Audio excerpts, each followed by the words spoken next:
Hello, Internet! Kamusta? Kamusta? Mahilig ba kayo sa Disney? Kakanood ko lang nung Lilo and Stitch na live action. Kahit medyo matagal na siyang showing sa mga sine. Hmm, ano bang opinion ko dun? Para sa akin, hindi ganun kaganda. Hindi naman walang kwenta, pero nasa taas lang ng gitna. Nasa taas lang ng mid. 7 out of 10.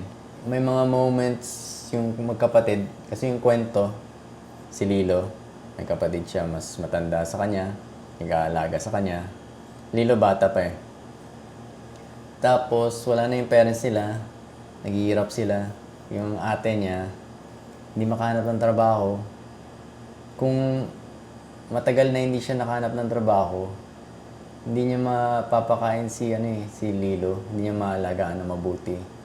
So, kukunin daw ng social services sa kanila. Sa sa Hawaii, sa US. Hindi ko alam kung totoo ba yun. Ginagawa ba nila yan? Basta yun, kung hindi makahanap ng trabaho yung ate ni Lilo, kukunin siya ng social services, yung gobyerno mag-aalaga sa kanya. So, problema yun kasi masiseparate sila, magkapatid. Ngayon, dumating si Stitch. Alien si Stitch. Isa siyang alien experiment na ginawa para sa gera. Kung saan mapunta si Stitch, nawawasak lahat ng nasa paligid niya. Ganun siya, destructive. Sinisira niya lahat ng nasa tabi niya. Na-meet ni Lilo si Stitch. Akala niya aso. Sinadapt niya. Ngayon, nagkaroon sila ng bond. Naging close sila. Kung saan pumupunta si Stitch, naisira lahat ng bagay. Tapos, naapektuhan yung magkapatid. Kasi hindi siya makahanap ng trabaho. So, hanggang doon na lang para walang spoiler. Meron pa, inahabol si Stitch ng dalawang alien. Kasi, di ba weapon nga, nawawalang weapon napunta sa Earth. Tapos, sinanap nila. Babalik nila sa kanila. Comedy, yung dalawa sila eh. Okay yung performance, pero yung isa si Zach yung artista, comedian, Zach Galifianakis. Hindi ko nagustuhan yung performance niya, parang halatang pilit. Yung isa sakto eh. Yung isa matakutin. Mas bagay yung role niya. Kung napanood niyo yung cartoon, sakto yun. Pero yung kay Zach, parang malayo eh. Anyway, may magagandang moments yung magkapatid, si Lilo at saka ate niya, na mukhang magugustuhan nyo. Si Lilo at saka si Stitch din, may magagandang moments, mga emotional moments. Matutuwa kayo dun. Tapos, kulit ni Stitch, siya yung pinaka-okay na character sa movie. Kahit hindi siya totoong nilalang.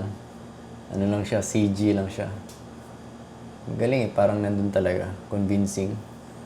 Second na pinamagaling si Lilo. Galing nung nakuha nilang actress. Cute. Mas makulit. Makulit silang dalawa. Kawawa yung ate kasi syempre clueless yung dalawa. Yung isa bata, yung isa alien na walang pakialam. Si ate, di makakuha ng trabaho dahil sa kay Stitch.